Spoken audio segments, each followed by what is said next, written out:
back again, and I think we got another point here of some sort. Sure looks like a work tip sticking out of that mud right there. Hopefully it's a complete one. Oh yeah, I think we're onto something here. Oh boy, it's going deep. Wow.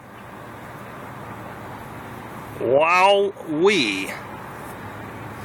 Oh man, what a heartbreaker that is. Look at that.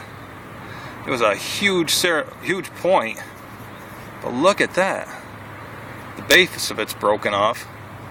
But what a monster that is. We're finding monsters. That thing had to be about 6 inches all day long. Unbelievable. I'll dig around in the mud here and see if I can find the rest of it, but that's a crime, because that thing is a monster. Having a good day here, so we'll see what else we can dig up. Over and out.